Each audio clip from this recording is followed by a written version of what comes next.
the understanding of intelligent men, the brilliance of fiery heroes. of strong men, I am strength without the emotion of desire. In creatures, I am the desire that does not impede sacred duty. Know that nature's qualities come from me, lucidity, passion, and dark inertia. I am not in them, they are in me. All this universe, deluded by the qualities inherent in nature, fails to know that I am Beyond them and unchanging. composed of nature's qualities. My divine magic is hard to escape. That was the Bhagavad Gita being read by Jacob Needleman, who sounds like he just mainlined a big blast of elephant testosterone. This is Duncan Trussell. You're listening to the Duncan Trussell Family Hour podcast. If this is your first time listening, this is the nation's #1 sports podcast. We talk about sports. We talk about sweat. We talk about men and women. We talk about sweaty men and women and the sweat running off of the men and women who are sweating in the many rings and arenas and fields of our beautiful planet's sporting areas. And we talk about the way they smell, the musky fragrance of their undergunts and underarms, and the way their feet smell and taste, and the way the moist insides of their vulvas, labias, and foreskins feel and taste. And we have got a fantastic episode for you today. Aubrey Marcus is here with us today. We're going to jump right into that, but first, some quick business. Fertility ritual, flesh, website. It's time. This episode of the DTFH is brought to you by Squarespace.com. Head to squarespace.com/Duncan for a free trial. And when you're ready to launch, use offer code Duncan to save 10% off your first purchase of a website or a domain. It was Mahatma Gandhi who described ideas as cosmic jizz, and the internet, the ovum upon which we explode these ideas. Squarespace is a trembling digital womb, fertile and ready for you to grow your ideas into a beautiful website. Maybe you want to make some incredible announcement or promote your online business or sell products or services. I've said it before, I have to say it every time. I know someone who sells their stinky socks online. Maybe you just want to showcase your work. Whatever it is, Squarespace can help you by giving you beautiful templates created by world-class designers, powerful e-commerce functionality that lets you sell anything online, and everything is optimized for mobile right out of the box. Squarespace, they've got 24/7 award-winning customer support, free and secure hosting, built-in search engine optimization. But the greatest plug I can give for them is my website was created using Squarespace. And every time I upload an episode of this podcast, I use a Squarespace website. Make it. It's time for you to create a beautiful website without enlisting someone who could be a charlatan web designer, someone who could infiltrate your life and actually be some kind of Nosferatu disguised as a web designer, someone who could very easily have steel teeth with tiny poison gelatin capsules embedded inside of them that while you are sleeping, they will skitter through your window and inject these capsules into your spine, causing you to have a lifetime of nightmares. Why would you want to risk that when you can go to squarespace.com and build a website yourself? Head to squarespace.com/Duncan for a free trial, and when you're ready to launch, use offer code Duncan to save 10% off your first purchase of a website or a domain.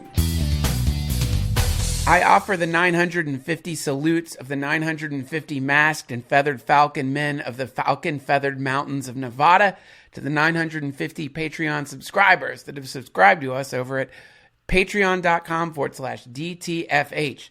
If you're sick of these commercials, if you're squeezing your fingernails into your hands in rage because you have to listen to commercials and rambling opening monologues and bog whatever the fuck, and you just want to jump right into the interviews, and you're just sick of this opening shit. This opening shit is the opposite of the first sip of a LaCroix to you.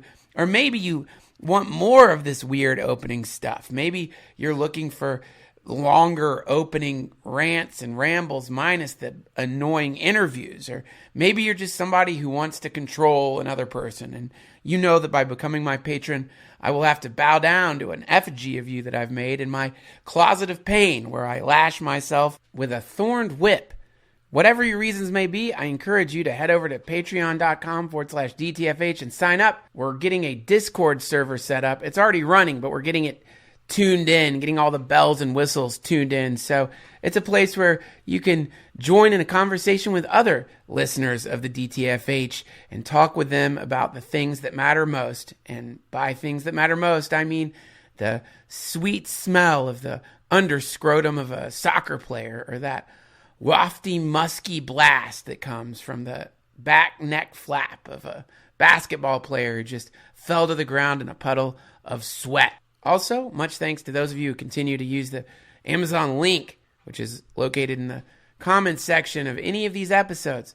All you got to do is click on that link if you want to buy something you hear us yapping about on this podcast, and Amazon will give us a very small percentage of that. We also have a shop with t-shirts, posters, and stickers. All right, friends. Now, without further ado, let us welcome to the DTFH the CEO of Onnit, author of a brand new book called Own the Day, Own Your Life. I'm lucky enough to call a friend, the great Aubrey Marcus.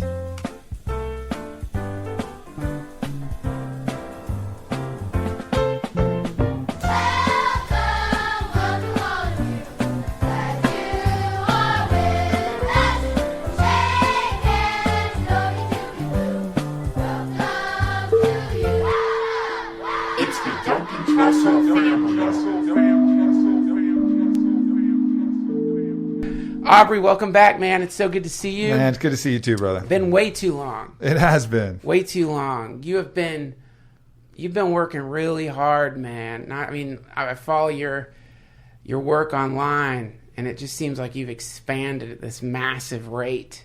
What's happening here? What's going on? Well, I wrote a book, and I had no idea how hard that was going to be to do. I mean, because it's a true commitment to the process and to the research and to everything that goes into it, and then the rewriting, and then all the steps that go into making it. It's a birth. You've been writing this for a while, though. 2 years, yeah. 2 years. But the pace accelerates because you have that deadline, and it's 9 months. You're like, yeah, I'll knock it out in the last 6. And then we had to. Then you start accelerating, and then you turn it in, and then they turn you back the draft. And I rewrote it like 3, 4, 5 times. Every time I'd look back at it, my craft as a writer got better. So I'd look back and be like, did a fucking child write this? Wow. So yeah, it was a process. That on top of the Onnit stuff and relationship and life and my own personal growth. It's been a sprint. How do you know when you're done with a book? When you read it that final time and you go, this is dope. But you got to read the book. You got to keep reading your own book over and over again. 20 times. I don't know how many times I've read the book because I literally rewrote it at least 5 or 6. Do you have it memorized? No, my memory's not that good. But I did read the Audible version, which was like another time, which was really challenging too. Just 7.5 hours just reading the book cold. So I know it well.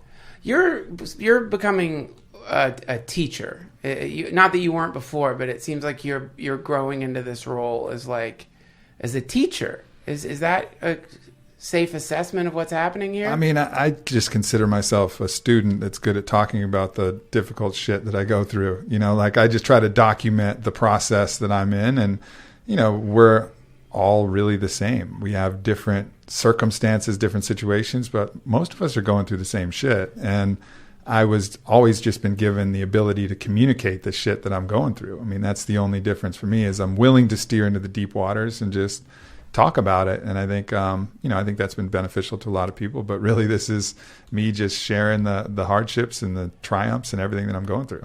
There's a documentary I just saw on yoga. It's on Netflix, pretty cool, but they interview a bunch of spiritual teachers. And I can't remember her name. She's pretty amazing. I think she runs like Golden Bridge Yoga. I could be all wrong about this. I wish I could remember her name. She seems pretty cool. But she said, don't die a student, die a teacher. it's better to die a teacher. She's like, because being a student is fantastic, but at some point you gotta like start taking on a different role and passing all the stuff you've got as a student down into the world. But do you feel that there's some stigma attached to being a teacher, or do you feel nervous about calling yourself a teacher? I think that's something for other people to call you. You know, I always want to look at myself as a student, because there's a danger of looking at yourself as a teacher. We've all had those teachers where the student makes a point and the teacher, because he's the teacher, is like, no, that's wrong. And this reason, this kind of academic superiority, ego nonsense. And I think if other people want to call me a teacher, great. You know, if other people want to call you something else praiseworthy, great. But for me, I just want to keep learning and keep sharing. And let that, because I have to focus on that process. Because if my identity gets wrapped up in being a teacher and I get my ego involved in being a teacher, then I'll start looking at how effective my teachings are instead of just really learning and sharing. And so it's more of like, may I challenge you? Sure. Your identity seems to be wrapped up in being a student. I think that's my process, is wrapped up in being a student. Like I know how deep it goes, because I've gone the other way. I've gone into an ayahuasca ceremony being like, I got this shit figured out. You know, I think I've plumbed the deep waters enough. I've dived into the caves. I understand where my demons are, and then just get my mind fucking completely blown. Right. Or, you know, at every point where I think I have something figured out, I'll just do something that makes me just laugh at myself and say, right. Oh, you were so dumb. Right. You were so dumb. Right. And that happens to me fucking constantly. Right. You know, so I just have to accept the fact that, you know, while I'm way farther along than I've ever been, and I've accumulated way more knowledge than ever, and that knowledge is helpful, I'm still really dumb. I know that. And I keep getting taught that over and over and over again. I mean, most recently I did 6 grams of psilocybin, and it really showed me. I was just laughing for like 5 hours at how dumb I was. Wow. And it was amazing. It was like, you're so dumb, and it's incredible. Define dumb. Getting caught up in my own delusions of the mind, the things that I thought were important, the things that I put value in, the things that I allowed to stress me, these clouds that I was not seeing the truth through, and also the way that I was structuring my body, the way I was structuring my practices. And, you know, it was just, I was laughing with the hilarity of the universe, the hilarity of God, just howling at how funny it was. Yeah. All of the things that I'd put myself through, when truth and life was so beautiful that I could just stare at my hands and watch the sacred geometry of my skin stretching over my knuckles. And it was pure ecstasy as the sun beat down on me. Like, that was truth. And then here I am worried about this thing or that thing and these little trivial things, when the experience of having sex with all life, all things around me was available at all points. Yeah. That somebody explained that to me as the wobble. I don't know if we talked about this or not, but it's the way that as a human we go in and out of those states of. I'm so sorry. Speaking of ridiculousness, do you hear the fucking poodle squeaking at Squeeze toy? I do. See, that's existence. Which is that, like, you know what I mean? Like, it doesn't matter if you reach some, like, height state of whatever. It doesn't matter, because inevitably some fucking poodle, in the form of whatever it may be, is going to start squeaking its fucking Squeeze toy in front of you and remind you that it's not that important. You know? But let me just handle this. I'm going to euthanize him. Like, I think this is the last straw. Man, I want to talk to you about consuming that much psilocybin. I've never taken that much before. Neither had I. So what was your process there? Did you chew them up? Did you blend it up? Blended in some lemon and green juice, actually, on a full fast. So fasted through the night, took them in the morning, blended with some citrus, which helps kind of unlock and break it down a little bit, and some green juice just for the nutrients and minerals. And that was it. Off we go. And I've never even approached that dose. I've never gone above 3. And, you know, I didn't know what, you know, I've always heard this heroic dose. It always sounded just like stupid to me. Yeah. But there was real value in there. Challenge as well. Challenge on both sides in the process and in the integration.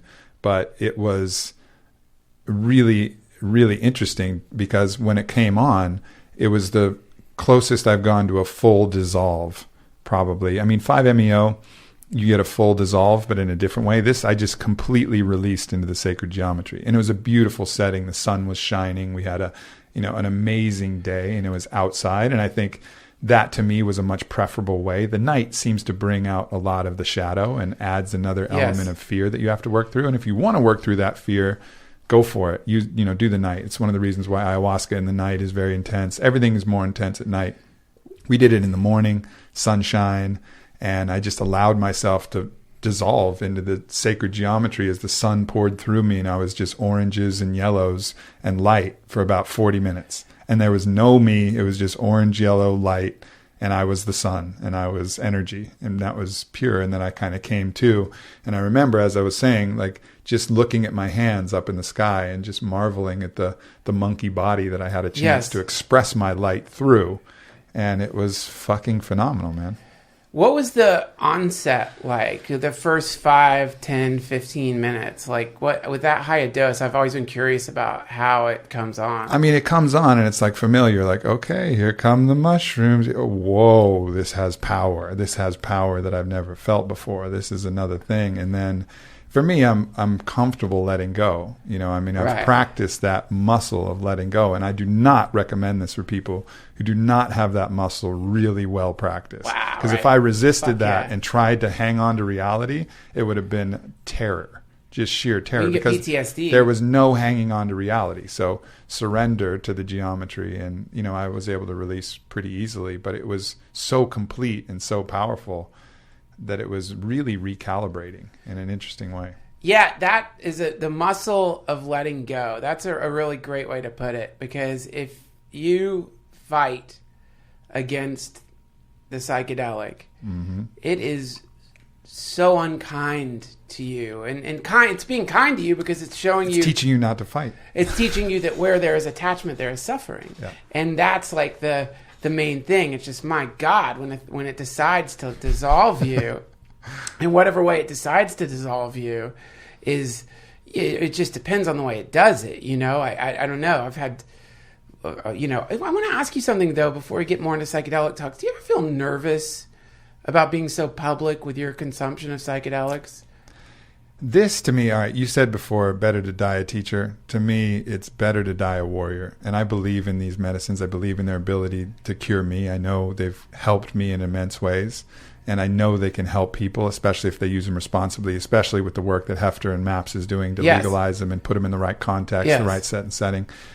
I'm comfortable with the fact that if this had repercussions, I go out on my shield. I go out speaking my truth. I go out trying to help the world, because that's what I'm fucking here for. And if I die, if I get slain, if I'm there fighting off sodomy in some fucking state prison for whatever, which it wouldn't go that far. I've never sold or anything like that. I don't even have it on my person. I usually go somewhere and consume it. So my risk tolerance is low, but my risk is actually low. But I am comfortable that if someone came in to take me to jail for this or do whatever, okay, at least I'm dying for my cause. That's you know great. what I mean? Like, I'm fine with that. Yeah, that's cool, man. That's a good way to look at it.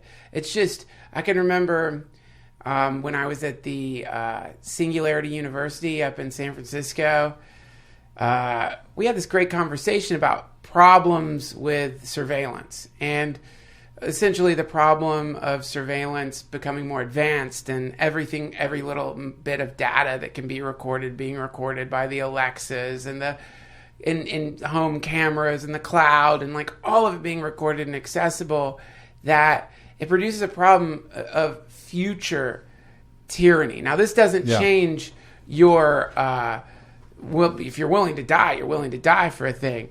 But it does shift risk, because when we consider risk now, we're thinking of risk based on the current way things are. And we've got, people like Trump suggesting death for drug dealers. You know what I mean? And you look and you see, like, my God, like, this can happen. And then you think, well, things can slide even further, right? Not to go jaunting off into the land of paranoia and fear. But one of my friends, as I was yapping about this, said to me, dude, if they want you, they have you. Like, the thing is, though, like, that would be a very stupid move, because if we're talking about the responsible advocacy of medicines that have gone through phase 2 clinical trials, are on their way to approval, like psilocybin, like MDMA, like these plants that have been used for thousands of years, and a public figure like us, when we're not selling it, we're not charging people, we're just experiencing it on our own. Yeah. If they threw one of us in jail, like the amount of attention and the amount of outcry and the amount of motivation for people to put pressure on these ridiculous rules would be immense. In a way, it would be this martyrdom act, and it would actually further the cause even more. Now, what hurts the cause is people being fucking knuckleheads and doing it in the wrong setting, pushing it too hard, taking more than they need. Like anybody listening to this, oh, Aubrey did a heroic dose, I got to do it. No, please, no. Like, do it only in the right place at the right time, when it's right for you, with the right people providing, when you trust the medicine. Don't go fucking willy-nilly, because that can hurt the cause. Because if you hurt yourself or hurt somebody else, that's going to be fuel for them to keep these oppressive measures in place. Right. So like, we have to talk about it responsibly and do it responsibly, all of us, so that we don't give that other force of fear any ammunition. Gotcha. And what do you think is like the ultimate setting? I mean, I know you said outside, but if people listening are like, all right, I think I've worked up the letting go muscle. What do you think is like the best way to plan an expedition into the? I think the first psychedelic is MDMA, and I think that is. I'm so happy that MAPS got their phase 3 trials funded. Yes. And that's going to be legal by 2021. Yes. And I think it's a great opportunity to do that in a perfectly legal setting. Experience your heart opening first, because that's where all the healing is. I've actually watched more healing happen on MDMA than all the ayahuasca, Iboga I watched cure a heroin addiction. I don't think MDMA can do that. But more personal trauma healing and more personal growth healing happen with MDMA than any of the other psychedelics. And we're like 2-3 years away from that being legal. And so there's things that are coming that are going to be the right entry point to that. And the same with psilocybin, that's maybe a year or two behind that. But if you're not going to wait, for these opportunities, then I think you have to be with someone who knows them. You have to know the material. You have to know that it's quality. You have to know that it's the right stuff. There's people who think they're smoking DMT, they smoke something else and they die. Right. Like, if you're ordering it from the black market or whatever and you're just trying it on your own, you want someone there who's sober, sane, knows the material, and can be a guide. Right. And then you want to do it in a really safe place, a place where you're not going to have paranoia. You're not going to worry about anything that's going on, a private, safe place, and have, people who have a lot of love around and a lot of care and no secrets. Might I add to this that if you're going to do this with someone you have secrets with, don't do it with someone you're trying to keep a secret from. Because that's Or do. I don't know. I disagree. I'll disagree. I'll tell you why. I disagree with that. It's not cool for that fucking person. Guide. No, well, if you're like tripping with somebody, and they're holding something back from them, and then like because suddenly you're merging, and then they could see whatever that thing is. You know what I mean? It's not cool for them. Like, that's not the best way to, like, tell somebody whatever the thing is. You know what I mean? With the exception being if you're doing MDMA with somebody, it may actually be the best time for them to receive that truth. But you should go in with that intention. Because what you're saying is absolutely right. Like, don't let it be an accident that it comes out. Yeah. Like, come together saying, hey, we're going to go through this ritual together. Yeah. And we're going to reach a place of radical truth. And I'm going to be very vulnerable and I'm going to be very honest. And, I want you to, hopefully you can receive this in a positive way and set that intention. And again, that just goes back to the intention setting. Like, yeah, you're right. Like, don't have secrets and go in this journey and not want to tell them. Go into it with the intention of reaching truth. And that will ultimately facilitate a greater love. Like, truth and love, those are synonyms. You can't be in love with someone without being in truth with someone. No way. And same with the friendship, relationship, whatever. But dude, think about how many people don't live in that way. Think about how many people, their entire life is defined by lies. Like, they're just hornets' nests full of like weird secrets. And this is the thing, like I've been thinking about is like, so what happens is people get married and decide to have kids, right?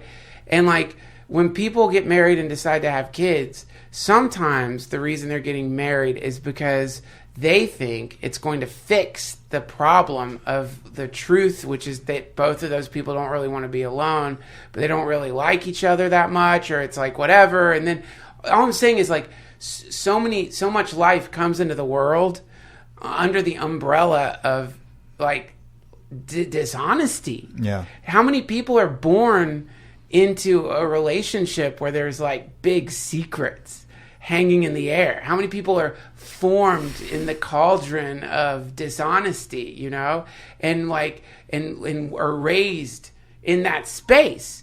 Because you know, you hear people say like, oh, you know, we're gonna get a divorce once the kids go to college. Like, think about that. Think about that. How fucking crazy that is to do to a kid, which is like, oh, we're gonna pretend to be happy for your entire life. So they can model pretend love and suffering. Like whatever you show them, they'll model. You know, so people do have that absolutely backwards. And it's a shame. You know, that's what makes my heart hurt the most. That's one of the reasons why I'm willing to go out in this way and put myself on the line, because I've seen what the difference is. I've seen what the difference is with my fiance getting to radical truth. Not only what I think I know, but what's truly underneath the surface. You know, the times that I've used, you know, a mirror that I placed between her legs for my own validation rather than actually just fucking her because I was fucking her. I was looking at myself in this mirror of, oh, am I doing a good job? Am I a man? All of these deep-rooted things that come up that the medicines can help show you. And then you get to this truth, and then just love just floods yourself and floods your body, and you realize that we are in heaven, you know, and we have that ability. It's just our own clouds of lies and delusion that create a hell. The lies are the wall that surrounds the Garden of Eden. And it's when the you know, my experience, and I'm not going to go into some long freaking another polyamory ramble here, but my experience with being with somebody where there's no lies at all, and there's just love, and there's no like, and you just say it, man. Like whatever the thing is you're feeling, you just say it. If you're jealous, you say you're jealous. If you're, you know, if you're attracted, and then you can relax. Yeah. If you're attracted to somebody, you say you're attracted to somebody. If they're attracted to somebody, they say they're attracted to somebody. If you say, oh, that makes me jealous, they're like, yeah. Well, or if they're, it's like, but that is one of the most profoundly psychedelic experiences of my life, to connect with somebody at that level, where there's like, not only is there like an agreement to be completely honest, but that's because love is there at the other side of that honesty. There's always just love. It's just love. You're always forgiven. Yeah. And that is the most fucking psychedelic, crazy, telepathic. It's like a form of telepathy almost. Yeah. It's the craziest thing ever. It's the best. And this is one of the wild things I've discovered in it, is that sexual pleasure and like radical honesty, they're almost equally pleasurable. You know, the act of like just telling the truth to someone and pouring out your heart and letting them do it. It's weirdly like having sex. You don't even have to touch them, you know? But like in that... It's like heart sex. Yeah, it's like heart sex. Yeah. Heart fucking. And you know, and your eyes will orgasm tears of joy from the heart sex, and that's how you know. I mean, and it's been a crazy journey. You know, I've had my own challenges and hardships, you know, lately, a lot of them. Some, you know, I'm not even willing to talk about them on a podcast openly. They're very deep personal things, but it's cracked me to a point now where I've been in the deepest suffering of my life in certain ways, and also the deepest love of my life, where, you know, multiple times in a week, I will just stare into my lover's eyes, Whitney's eyes, and just my eyes will start watering with just joy and love and it being with her. And that's such a fucking rad feeling. And it's not just with people, you know, that happen with nature or with a friend or with, it's like, it's wild when you release all that stuff and you realize this is so fucking good. Yeah. Yeah. That is unbelievable when you're just with someone and you just are looking at them and you both just start crying because you love each other so much. Yeah. And you're dealing with, like, for me, my experience with it has been like really interesting in the sense that I'm having to deal with the fact that a lot of the stuff you hear about, you know, the true love thing and that stuff, it just sounds like such fucking bullshit, man. And like, or that, you hear people say, oh no, I'm like so deeply connected with this person that it's atomic or something. And then to like feel that. And then I have to start thinking like, oh my God, man, my cynicism, like what else has my cynicism blocked me from? What other things that you hear about when you roll your fucking eyes at are real too? And it's just it's a beautiful thing, really. But to get there, man, it's like you said, you got to build that letting go muscle up. You got to get really good at letting go. Yeah. I mean, everything else you accomplish is, you talk about the grind, like as a comic, you got to grind. Yeah. You got to hit the open mic. You got to push yourself. It's that very young energy, like go, go, go, works, try. And then with love, it's the opposite, because we are love. That's our state. That's our natural state of nature. We just got to let all the other shit go and let the love come. You can't go searching for love. Right. You just remove everything else that's blocking it, because we are love. Right. That is our fucking state. So the more we let go, the more we surrender to that. And then here we are, population heaven, that's it. And then sometimes, like, on occasion, people will say to me, well, come on, Duncan, like, heaven, really? Like, what about Syria? I mean, you might be in heaven, Aubrey. You're running this fucking company that's, like, massively successful. You're, like, this fucking ripped, like, you know what I mean? You're like, you know what I mean? You're like that is an inoculation to hell. I promise you it's not. I've been in emotional hell. Now, granted, there's people who are in physical hell beyond my even imagination, beyond my comparison, and I recognize that. And that's a sad state, that the world still has places that impose physical hell and restriction. And that's brutal. And hopefully we can move toward a world where that's not there. But you can't judge somebody else's hell for the most part externally, because again, I've been to the slums, in the Soweto slums in Kenya, and I've seen way happier, heart-filled souls kicking little dirty soccer balls, avoiding little sewage traps, because the shanties are all slanted downhill, and the ones on the bottom of the hill get the shit and sewage from the people at the top of the hill, and they haven't had a lot of food, and they're just fucking happy. And then I look at other kids and other people who are rich as shit, in Greenwich, Connecticut, and they got, everything at their disposal, and they're depressed and hitting pills and suicidal. Like, the internal hell is real. It doesn't matter about your external circumstances, and that's the one that we can control. We have the ability to control that, and hopefully as we get better at that, then we'll get better at helping those people who are in states where they have a physical hell imposed on them. Right. Yeah, that's right, man. It's so fascinating when you run into somebody who's got what on paper would be the dream, and yet they are so deeply miserable. And it's a really fascinating thing to realize that. And I mean, hearing it's a very beautiful and hopeful thing to realize that too, which is that it really doesn't matter what your surroundings are. Does seem to be some internal essential nature, which is the soul, as Ram Dass calls it, which I think the older I get, it's like, fuck it, I'll use that word. Yeah. The soul. And that and you know what he says sometimes I love, man, is he's like, he'll say, he'll look out and be like, I see souls here. I don't see people. I see souls. This is an ocean of souls, and it's love, and that's on one level. And then on the other level, it's the melodrama, which is... Well, it's what Paul said. We both had Paul Selig on our podcast. Yes. We both know him. It's the contrast between the small self, that egoic small self that's constantly finding conflict and comparing itself to others and caught up in the daily dramas. And then there's, in his language, the Christed self, or the true self, which is the expression of ourselves as love. The I am here as our only name. And we're both of those things, all of those things at the same time.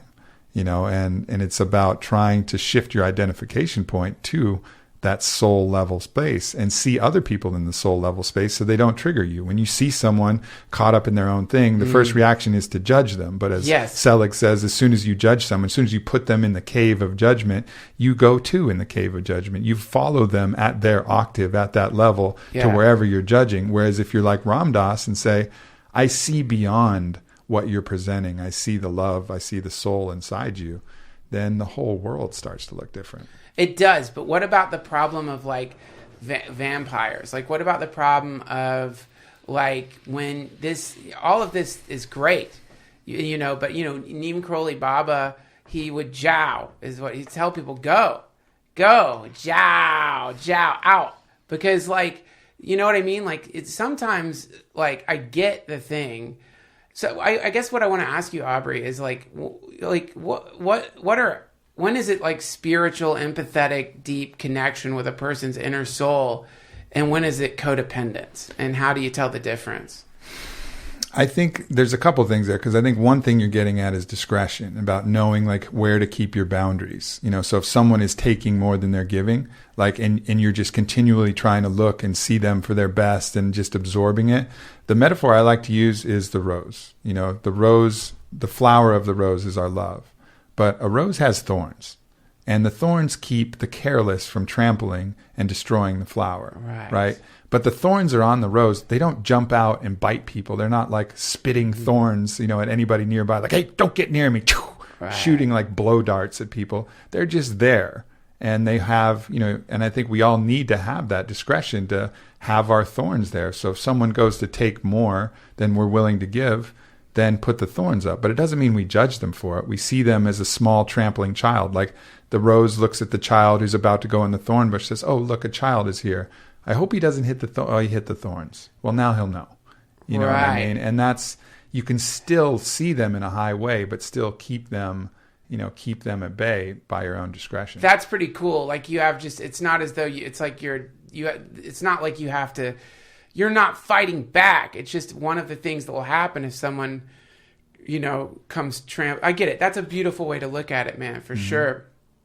I just sometimes, you know, you'll meet people and you realize that they have like basically excused their cowardice as spirituality because they're terrified of confrontation. And so they're putting on a show of this kind of like, I am so open to the world that... Do you know what I'm talking about? I totally know, man. And it's like, no, you're just afraid to fight. Like, you don't want to get in a fight. You don't want to. You don't want to go through this thing that you know you got to go through. You know, that's a real trap that you can end up in, huh? Totally. You ever gotten stuck in that trap? Not myself personally, but I've seen that. I've seen that played out, and you know, I think certain times, you know, you can get this kind of haughtiness, think that you've got it figured out, think that you're, you know, oh, this will be no problem. And again, open relationship is a great way to test the fuck out of that. Like, oh yeah, I understand that we're all one and it's all love. And then Whitney takes on another lover and I feel 1,000 knives stabbing me in the chest and I go, uh-oh, I guess there's still some stuff there that I got to deal with. 1,000 knives. Yeah. And then, you know, then you realize like there's still more work to do. And I think, again, it's just that humility and not identifying with the place that you're at. Like, you know, don't count your chips when you're at the table. Don't try and think about how enlightened you are on the path to getting enlightened, if you want to use that word, or waking up, or however you want to say it, is your own personal growth. Just be in the process and know that there's a long way still to go, and just enjoy where you're at. I think Ram Dass says this, like sometimes people say, I'm going to get enlightened. And he says, okay, great. Well, we'll be here when you get back. Something like that. I'm probably butchering it. Yeah. But it's like because, you know, like it's just this moment. It's like, that's the thing. It's like, this is just what's happening. This is the thing right now. Like, this is it. It's not some future state of some place. And to me, this is something that I've become acutely aware of. And is that sometimes if you start practicing, and like for me, that's chanting, and it's remembering to like get back in the moment and feel feel myself in the moment and be in the moment. And then sometimes you realize that you will find yourself I'm sorry if this sounds judgy, because it's like, God knows, man, I pop in and out of these states all the time. Mm-hmm. But when sometimes you get around real, like, people are really, their amygdala's in fucking high gear, man. And they're like planning for like 7,000 different horrific scenarios that could happen within the next few months. And like, you know what I mean? You get her into that energy field, and it's like, it's challenging for me. Yeah. I don't know really how to deal with it, in fact. Well, I think you have to, again, see beyond what they're presenting, right? So like when they're presenting that, you recognize where their fear is coming from. You try to remind them, even with your own viewing of them, who they are.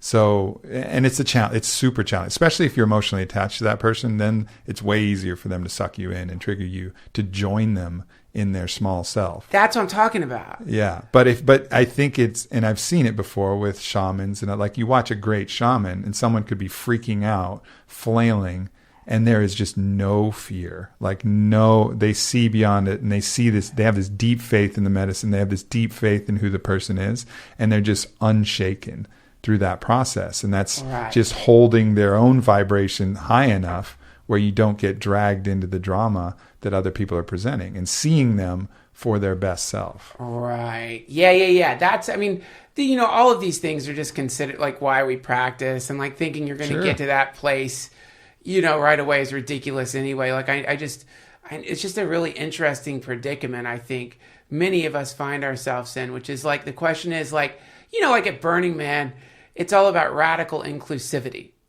You know what I mean? But like, I was at a friend's house, right? And we're all hanging out. We're having the best fucking time, right? And we're sitting in my friend's lucky enough to have a hot tub, and we're sitting in my friend's hot tub. And somebody brought over their boyfriend, who was a very unhappy person, like, really, really unhappy. And in the sense of like, anytime his girlfriend started talking, he was very corrective to her, and very like, like clearly just like, she couldn't really talk, man. Just a bunch of resentment built up. Yeah. And but her, the point is like, his darkness was so palatable that there's a sense where you're like, well, I don't really feel like wasting my life. That's time for the thorns. That's discretion. That's saying, listen, you have a process. It's a deep process that you have to go through. Like, I am not going to subject myself to this process anymore. I send you away with love. And I think Don Miguel Ruiz, who's one of my teachers, who I've talked about before, he's pretty harsh with it, but with love, he will tell somebody, I don't have time for your emotions right now.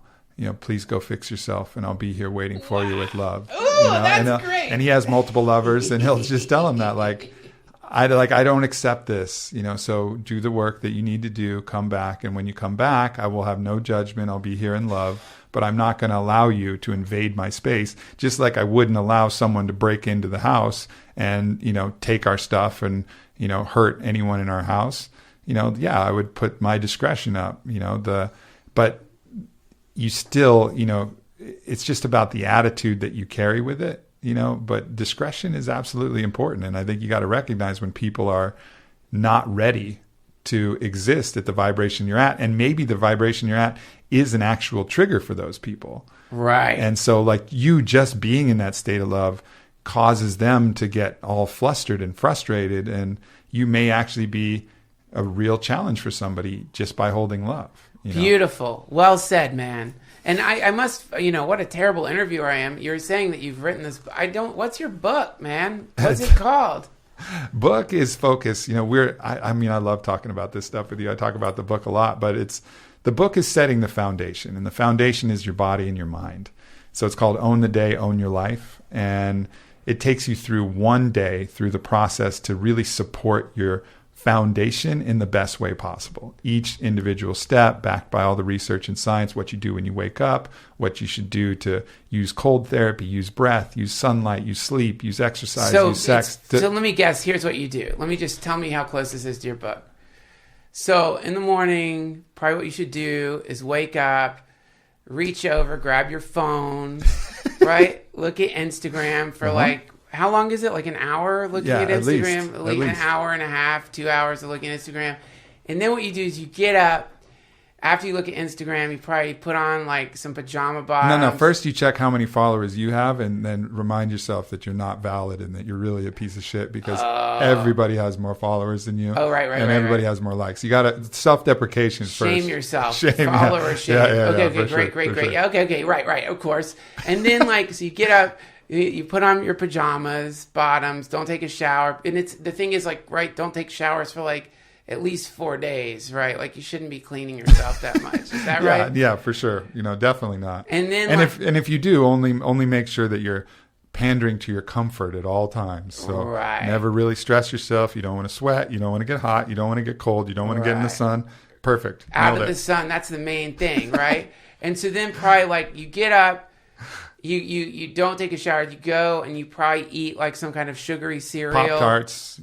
Fruit Loops. That's it. Right. And then after you eat the Pop-Tarts and the Fruit Loops, because your blood sugar's spiking and then dropping, you go back to bed for another 2. No, just pound copious amounts of coffee and have some like pastry with it. And then just keep eating sugar the whole time and more coffee and sugar because you're fighting off the exhaustion. Right. And then you just do that repeatedly until you get type 2 diabetes. And then you get to die and restart again and own the fucking day. That's what you do, Duncan.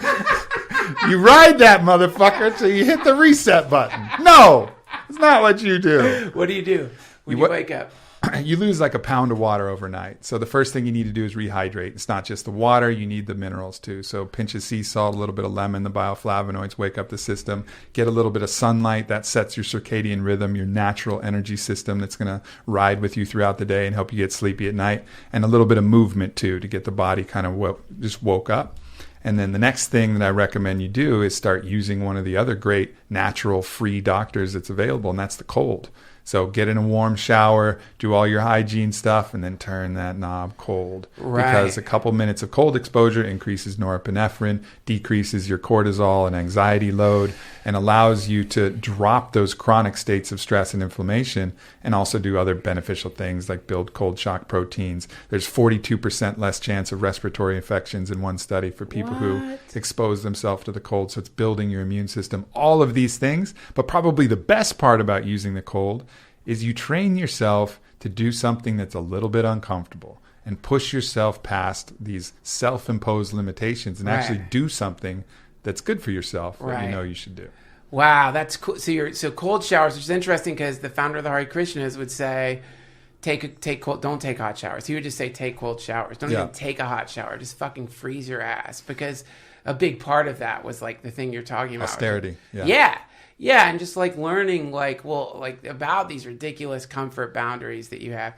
That's actually one of my favorite things, is realizing like, oh my God, the thing I thought was comfortable was actually killing me. Yeah, it was like pain. That wasn't even comfort. That was like, I don't know what that was, but it wasn't comfort. So we got cold showers.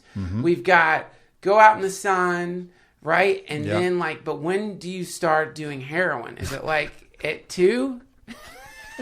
Yeah, you want to time your heroin dose to when the pain is at the most, So when you've pandered to your comfort and not gone in the deep waters and not explored your psyche, then heroin to the reset button. The reset button. Hurry to the greatest psychedelic of all, which is death. This is cool, man. I really love this, but I'm this like breaking down like what a really good healthy day looks like. Yep.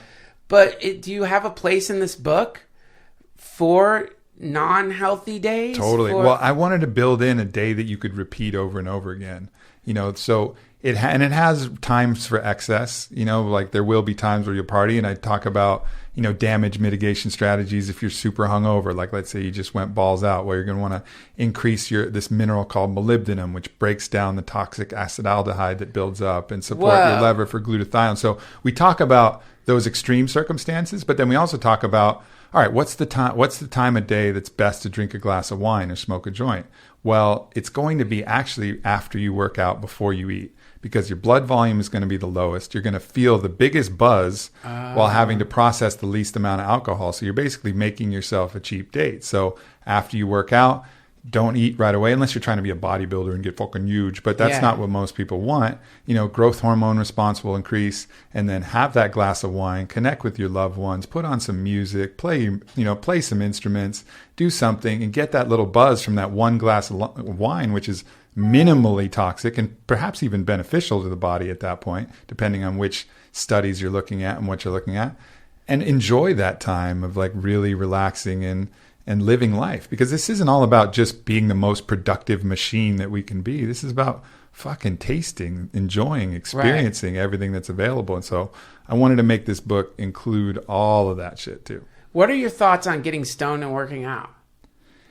So marijuana, particularly for me, does increase somatic awareness. And I think for me, I like doing something more like yoga, that feels better because I can really feel those when a yogi always has to remind me, spread your toes. You know what I mean? Or spread your hands, feel that contact with the ground, drop your shoulders down. Because I don't have great somatic awareness sober.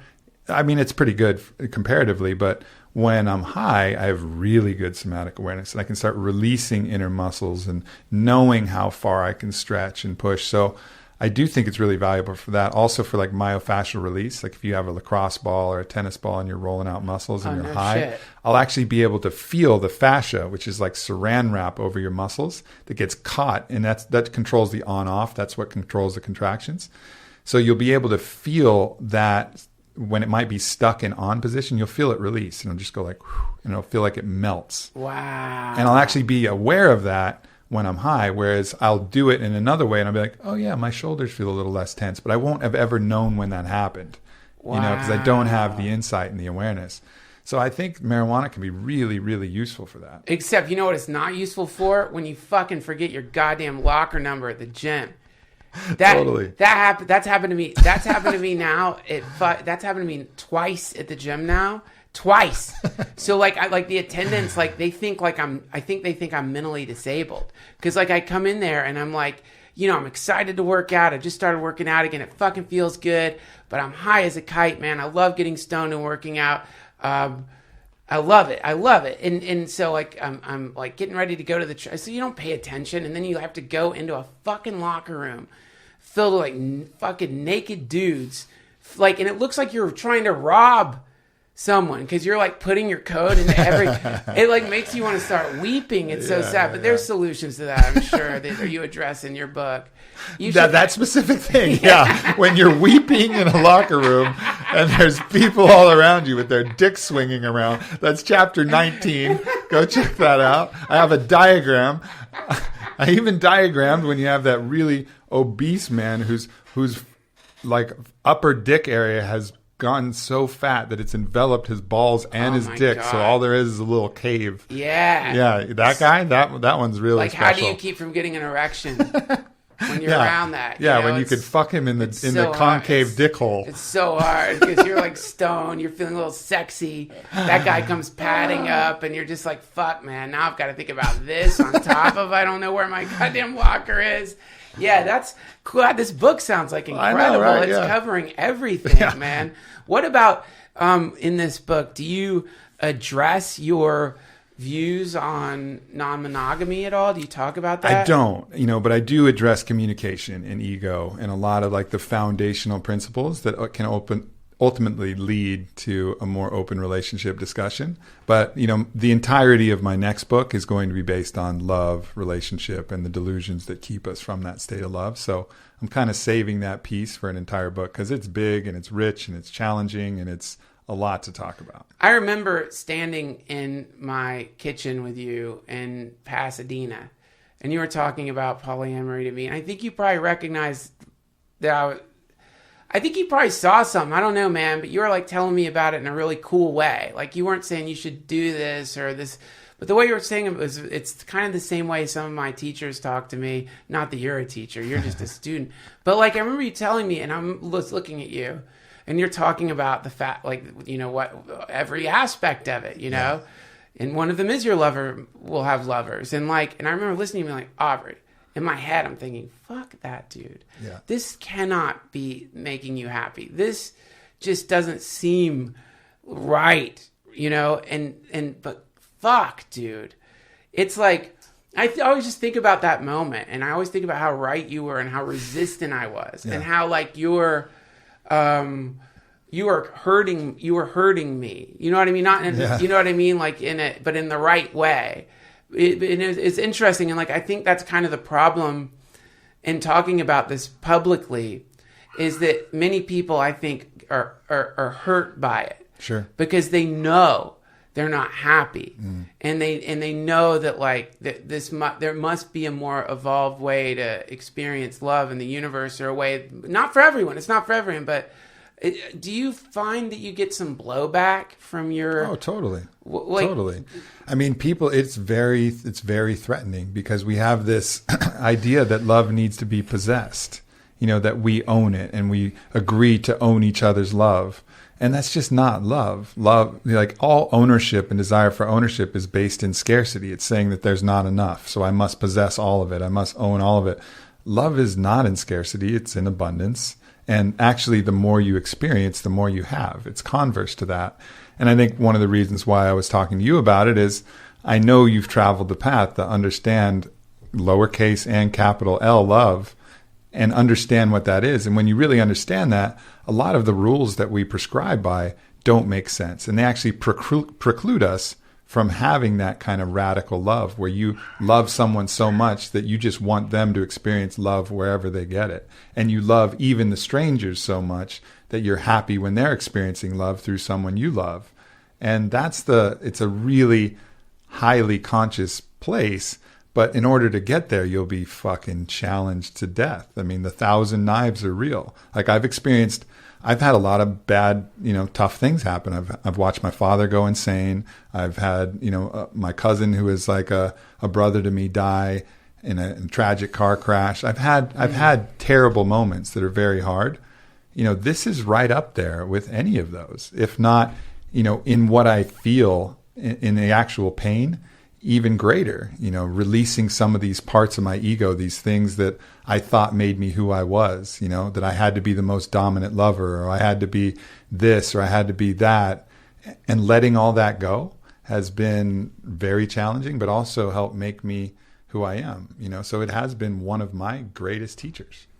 Yeah, because it's a lot of weight to carry around, man. It's a lot of weight to carry around, and like, I understand why people do it, because I did it. I mean, one of the things that is ridiculous is I remember, like, having been, like, through multiple relationships. I don't want to say relationships fail, because that's dumb. Relationships just end sometimes. And, like, but I remember, like, having been through, like, multiple relationships that were plagued by jealousy and plagued by certain rooms in the house that you just can't go into. Like that's what two people in a monogamous relationship, quite often they're in this house, and there's like at least 4 doors that are like locked, and they're like, don't go in that door. Yeah. Definitely don't open. Just don't go in the door. Can you fucking imagine if like you came over and I showed you a door and I was like, please never open that, Aubrey. Just trust me. Don't open that fucking door. How creeped out you would be. You would be so deeply creeped out. And so, like, it's such a dark place to find yourself, and but I remember in that place hearing people like you talk about this polyamory stuff, and having the fucking talk about being dumb, being so dumb that I can't even look at my own like series of pretty like relationships that end and pretty, just end based on jealousy or weirdness or whatever, and thinking like, dude, polyamory doesn't work, man. You know what I mean? Like that, that's what's crazy. Yeah. Is when people who are like, now I get someone in a monogamous, happy, joyful relationship where they're like, this is, right now, this is where we're at, and it's working, maybe being like, polyamory doesn't work. But I don't think that, I've never seen that. Like, usually it's like people are in pretty like rotten relationships being like, that shit don't work, because what they're going through isn't working. I think you have to be at truth. Like, truth and love are synonyms. You got to like really remember that. So you have to be in truth with your person. Now, that's at the bare minimum. And you can have a monogamous container, but I think the minimum ante, if you're going to play with actual love, the minimum ante is to say, we both want to sleep with other people. We'd both like to love other people, but we're both consciously making a sacrifice and only providing that for each other. It's not because you're the best and I would never be interested in anybody and all of this. Like, let's acknowledge this conscious sacrifice that both of us are making, and let's honor that, and let's make that special and say, hey, we're consciously sacrificing this despite our primal nature, our animal nature, our spiritual nature wanting to explore. We're doing this for each other, and that's something that we're happy with. And that's truth, and that's an acceptance of limitations, but you're both going in willingly as a choice and still abiding by truth. And if you're abiding by truth, then you can have real love.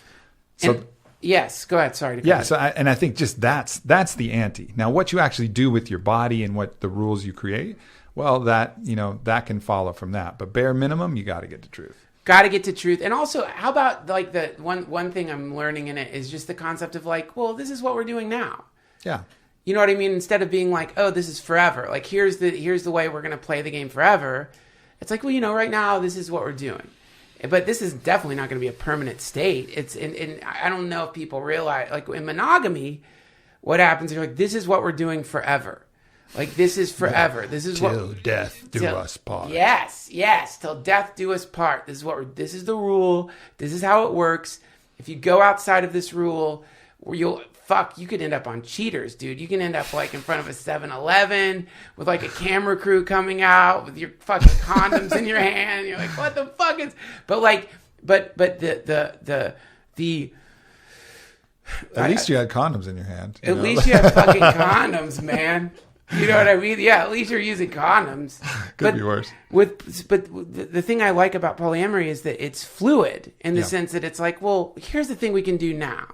And this is just for now. Like, it's the next thing that's coming is what we'll be honest about, And I don't know. I think there's something really beautiful in and acknowledging that human relationships are fluid, changing things that you can't really come up with some eternal rule. I mean, you can to some degree. I think we got to just break it down to the really simple. Like, when you say I love you, that really means I want you to experience the greatest happiness. If you love someone, I want you to experience the most you possibly can out of life. And you're not asking for something in return. Like, real love is, I want you to be as fucking happy, radiant, fulfilled as humanly possible. Yes. And if the other person can say that, I want you to be as happy, fulfilled, radiant, expressed as you can possibly be. And I want us to enjoy this together. Like, okay, you have that agreement. And then that's like the foundational agreement. And then you start to figure out what pieces support that, and what are things that are going to be helpfully challenging and what are things that are going to be too much a load to bear. There's also a problem with trying to move too fast. Like, okay, we're open now, and oh shit, I just had a gangbang with 6 people. You okay with that? Right off the bat. And it might be too much load. But if you're willing to work with somebody and say, all right, here's the amount of stress and that we can handle in this relationship. We're in this together. How do you feel about this? Let's try to open this up in a way that doesn't create additional trauma down the road, but move towards that and then rely back on that initial promise of, I just want you to be happy. I think people get so confused about it from porn. And I think porn makes people think it's like completely different than what it is. So they start thinking that it's some kind of like porny situation that you're in, and it's like not. It's people think that like, oh no, you can only have this one authentic connection with one person. Therefore, all the other people, it's just you're just doing some kind of like random fucking or something, Yeah. Forgive me, I'm so sorry. I don't know what it could be. Yeah. They hate it when I talk about polyamory. Hang on a second. Aubrey, do you have any favorite poets? Favorite poets. When I was younger, I liked Tennyson a lot. Rumi is probably one of my favorites. Hafez, both of the Sufi poets. Yeah. Hafiz or Hafez? Who the fuck knows, man? You say it anyway. I mean, this is a funny thing. Hafez is probably who I've been into the most recently, actually, I would say. And that's... He has some great lines. One of the poems, the title of the poem or the theme of the poem is God's favorite joke is 2. Wow. And I was like, damn. Yeah, man, that's cool. I'm only asking because like you've been publishing you're uploading your poetry online. Yeah. I started writing a lot more, and it's been cool because I used to write more poetry, but I think the deep pain that I've been through recently, and then the deep love that I've been through recently. I mean, those are the two driving factors for most poetry: is pain and love, and both of those have really come to full force for me, and it's kind of unlocked that poetry that's it's always kind of been part of my heart. I mean, maybe it's you just, man, you've got a lot of fucking courage, man. Maybe I don't know, because I'm trapped in my identity as like a comedian or whatever. The idea of like having the fucking balls to upload your poetry online. That is nuts, dude. Do you ever feel cheesy, or you ever feel like, fuck, what's wrong with me? I'm putting my poetry online. Like, what's happening to me? Poetry is a very personal thing. Like, it's probably, of all the things that I get nervous doing, I've spoken at the theater at Madison Square Garden, and there's a huge audience and a huge stage and public speaking and doing big podcasts, and I'll get up for those things, but nothing makes my heart just pound in my chest like reading my own poetry, because this is like really bearing my soul. Yeah. Because even on stage, there's something of a persona. A podcast is really usually a conversation with a friend, even if it's a big podcast like Rogan or Tim Ferriss or... So that it's more comfortable. But even reading my poetry to a room of 10, 20 people, my heart will be pounding. But, again, that's just something that I'm willing to take the arrows for, and I do, there are people who will, of course, shit on it, but then the overwhelming response is really positive. So it's not giving credence to those 3 people that go like, oh, cringe, man. Oh, what are you doing? Oh, blah, blah, blah. But the other people were like, wow, that brought a tear to my eye. Like, wow, that was really special. Like, that meant a lot, and I'll take that balance any day. If I'm helping people, great. Then I'm happy to take a few arrows for that. Wow, dude. Do you, is that part of your book? Like the creative outlet? Like, is that in there about like getting out in front of people with your art? Really what I want people to do in the book is just take the time to connect with themselves and like build that own self-love, that own kind of self-assurance, that ability to quiet the mind. This is a foundations book. And like what you're talking about is something actually I talk more about I did an online course called Go For Your Win. And that one really covers more of how to birth these things from your soul into reality, like how to create your win in life. And I kind of cover that more there. But this is about the foundations. And before you can do that, you have to know your own poet's soul, and you have to know and I think to do that, you have to get still. You have to find those moments to get out of your head. You have to connect with other people. You have to feel love. You have to, and I think this is more of that kind of the basic steps to get there in this book. Right. That's cool. Yeah. Another thing is like, I've noticed like, just from like, whenever I start exercising again, my creativity like goes through the roof, man. It's like when your body's feeling bad, it's harder to be inspired. 100%. Harder to feel. And just to have that energy. I mean, so many of us are just suffering from just chronic exhaustion. We're just so tired. Like we don't even have the energy to do anything that makes our heart sing. And so making sure you take care of all of the energetic reserves, the hormone balances, the nutritional balances, everything that you could, the circadian rhythm balance, the sleep balance, and finding all the ways to get yourself in a state where you have the energy to actually give your gift and to really just fucking send it, to go for your win, to do the things that you're here to do. You have to take care of the basics first. Otherwise, it's going to be a real major headwind slowing you down. Wow.